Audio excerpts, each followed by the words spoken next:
avec vous sur Sud Radio pour l'œil de l'expert. Ce matin, on s'intéresse au financement des radios privées et des radios publiques. Il y a avec nous Anne Fauconnier. Bonjour, vous êtes déléguée générale du bureau de la radio. Bonjour. Donc vous représentez ici plusieurs groupes, le groupe RTL, le groupe Next Radio qui représente RMC, BFM, et le groupe Énergie et le groupe Lagardère.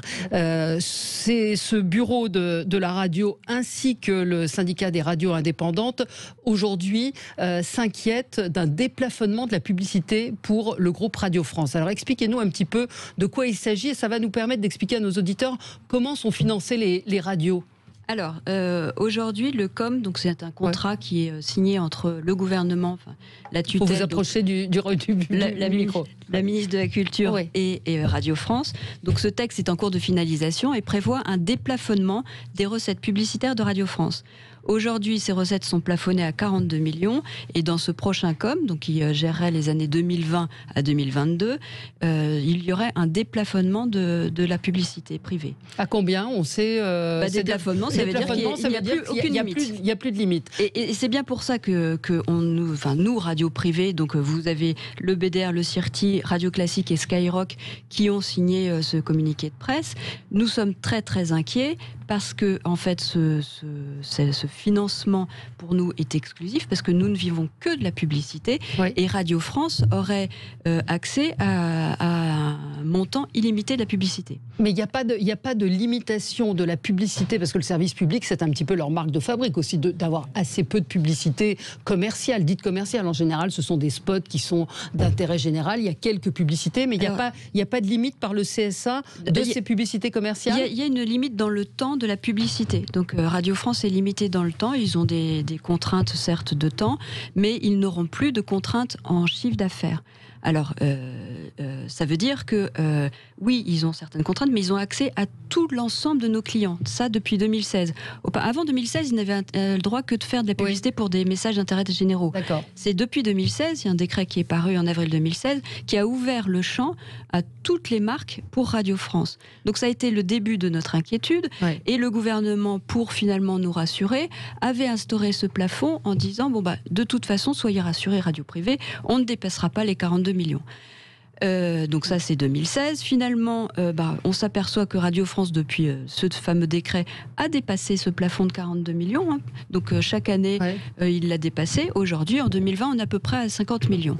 Parce que la chose qu'il faut préciser, Valérie, et qui est très importante, c'est que pour les radios privées, la publicité est la seule source financière et que le service public a la source financière de la redevance. Ça veut dire qu'il touche la redevance.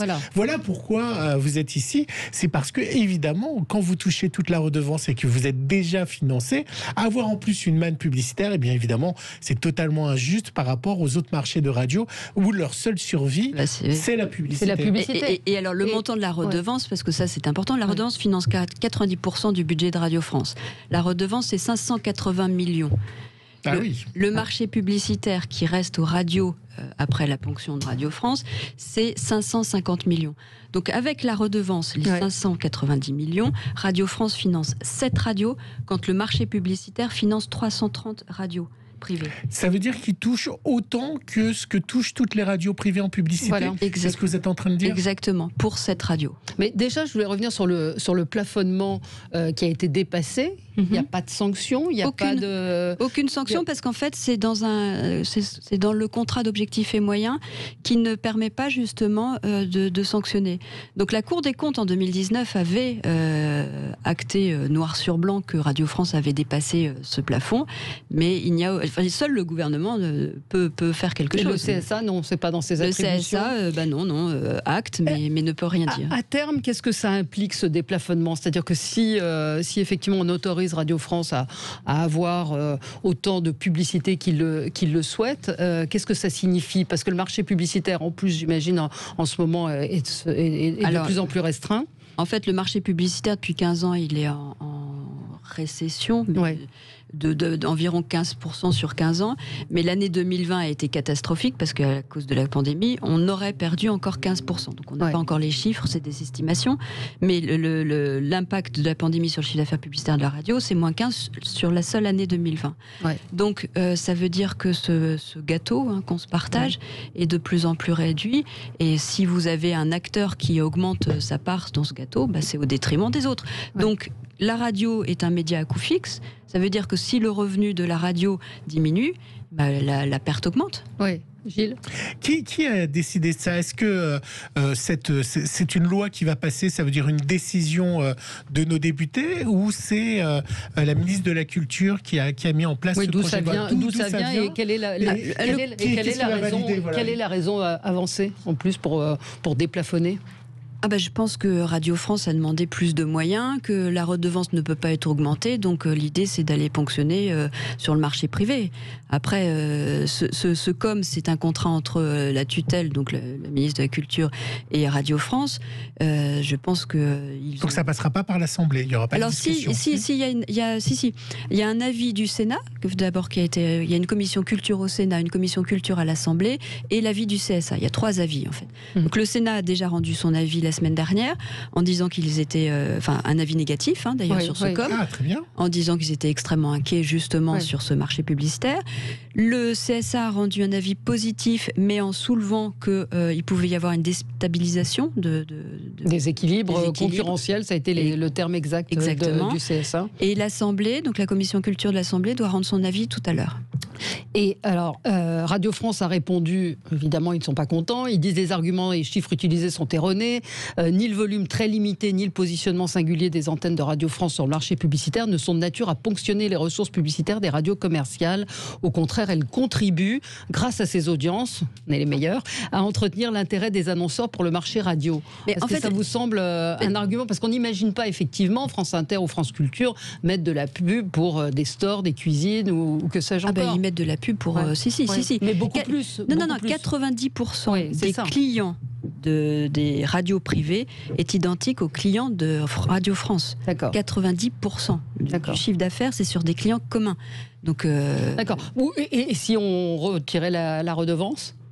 En fait, le sujet il est un peu là. C'est soit Radio France est une radio privée et donc s'inscrit dans un combat concurrentiel avec les radios privées, soit Radio France est une radio publique et elle vit de la subvention et c'est très bien comme ça, mais elle ne vient pas ponctionner les radios privées. En fait, on est dans un mélange des genres qui n'est pas sain du tout, puisque derrière c'est au détriment du pluralisme, parce qu'on a un paysage quand même radiophonique qui est extraordinaire. Il y a à peu près 1000 radios en France.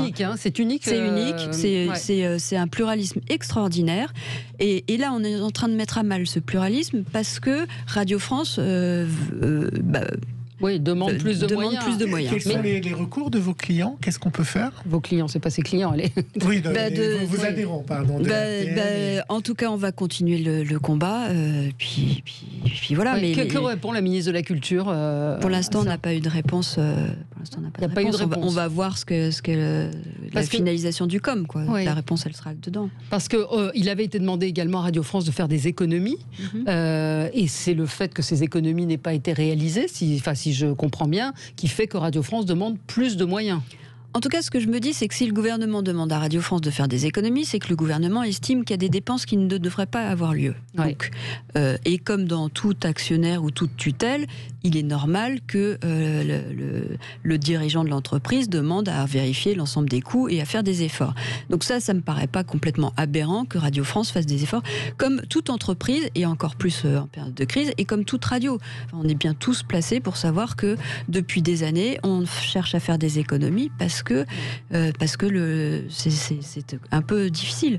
Donc c'est pas choquant que Radio France fasse des économies, mais ça n'est pas la peine d'aller ponctionner. Enfin, certes, ils vont peut-être faire leurs économies, mais les revenus supplémentaires qu'ils iraient aller chercher n'est pas sur notre dos. En fait, c'est Alain Liberty, donc qui lui représente le CIRTI, donc 180 radios. Dit l'État demande beaucoup d'efforts dans ce contexte de crise sanitaire, des efforts au commerce, de proximité aux restaurateurs qui continuent d'être fermés, au spectacle vivant. L'ensemble de la société fait des efforts.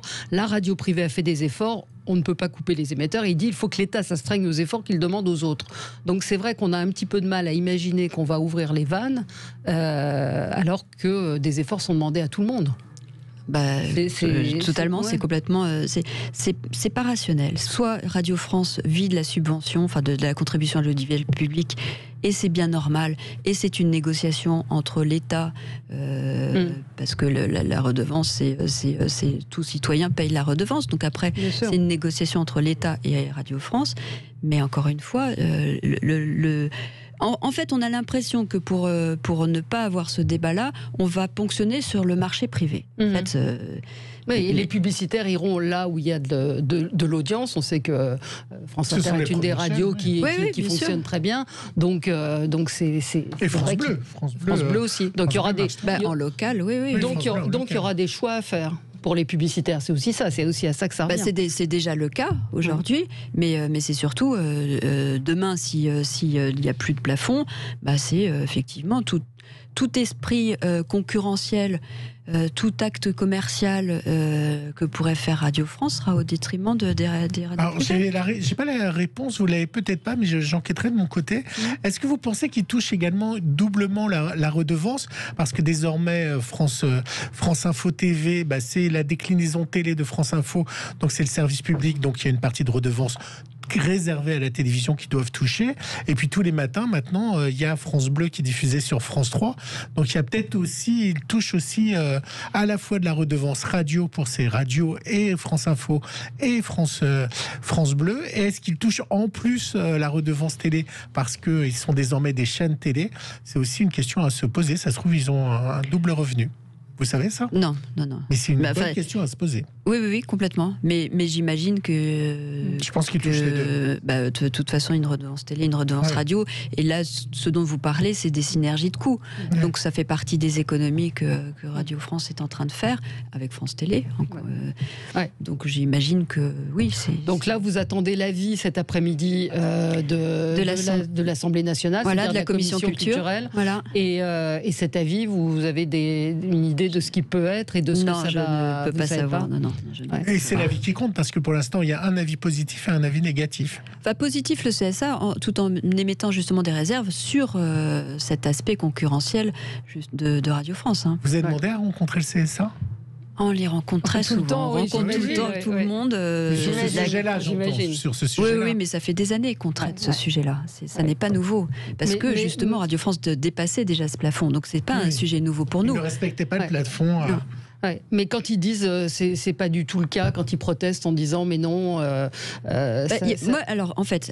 Justement, c'est là où je ne comprends même pas leur argument, c'est que la Cour des comptes écrit noir sur blanc qu'ils ont dépassé ces plafonds de 42 millions. Donc ça voudrait dire que la Cour des comptes se trompe. C'est pas le cas. Merci Anne Fauconnier, on va suivre ça avec beaucoup d'attention, déléguée générale du bureau de la radio. Voilà, merci à vous.